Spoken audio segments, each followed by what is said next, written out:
time for us to have a chat with Dorothy. As I said, we've been in our premises all day and we've been going around like there's nobody's business. Let's talk to the boss. Dorothy, it's a long time since I was in your older premises, but then again, you guys are in this business for a long time because your granddad started out in the pharmacy business 110 years ago, and I would imagine, Dorothy, back in 1911, things were a little bit different.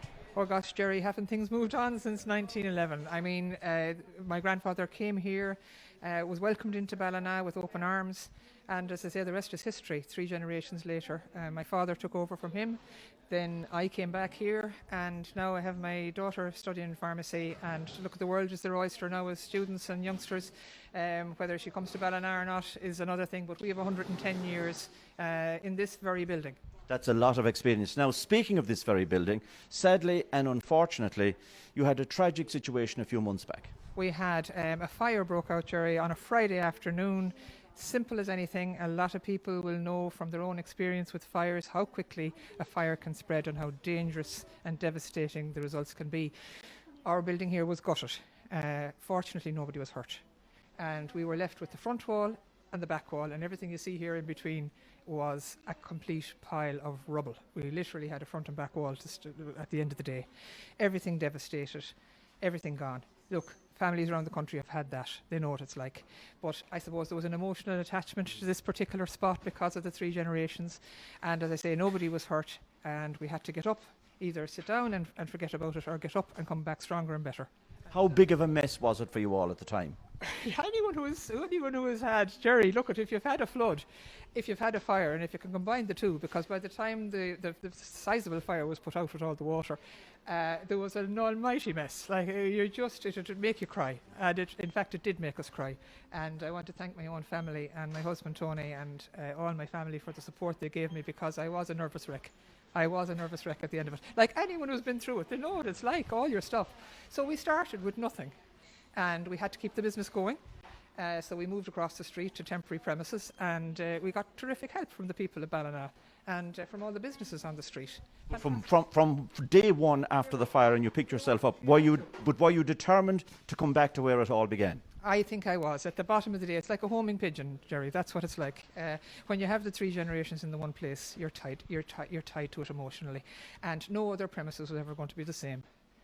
Look at everyone's home is their home. Home is where the heart is. So, Dorothy, you're back, your staff are back, and we are right to say it's bigger and brighter and better. Bigger, brighter and better, we hope. As I say, there's no point coming back the same. You might as well try and improve things every time you can. I have my staff to thank. They are a fantastic staff. Some of them are with me over 40 years. From into my father's time. They're not with me 40 years, but they're in the family for the 40 years. And we have some newer staff as well. They all add their own energy. We have a great team here, and they worked like Trojans to get us back here. On top of that, then you had COVID to deal with. So what was all of that like?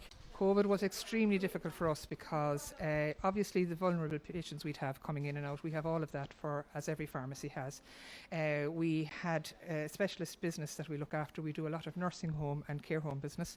So that was extremely critical, that we kept that service going and kept it going in a very clinical manner through COVID, and take extra special precautions. We were very fortunate. I want to give a shout out to all the nursing homes here in this town, and to the Sonis group of homes as well, who were magically supportive to us at all times. But they did a terrific job in keeping COVID out from their nursing homes, and we played our small part here. As I said to you earlier, Gerry, we invested in technology here to make sure antivirus filters were in place throughout the temporary building. Even we invested in the temporary building to make sure that the latest technology could be used. An Irish spin-off company called Novartis, it's from UCD, a UCD spin-off.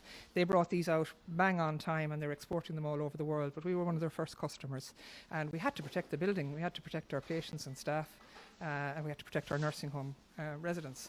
So it was a big ask in a temporary building, but we managed it.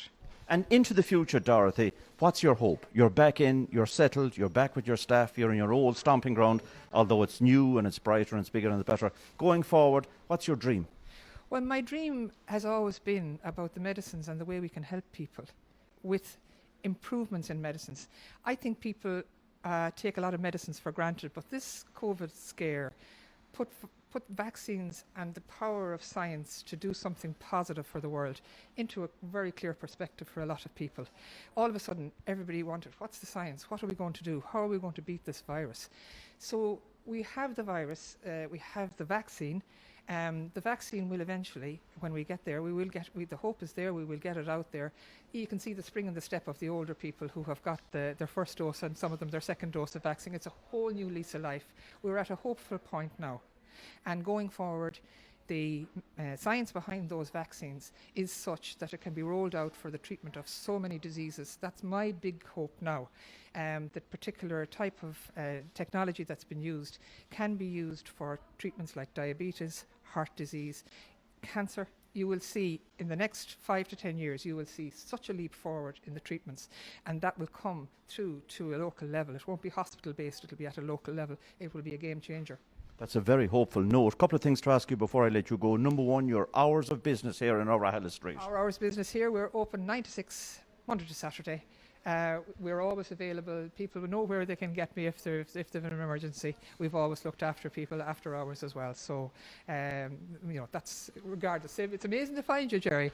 People will always find you. And if they're in trouble, we're here. We're always here for them. Very important. Your presence, of course, is on social media, Facebook, websites, etc. We are. But the real presence, Gerry, with all the social media, it's one-to-one.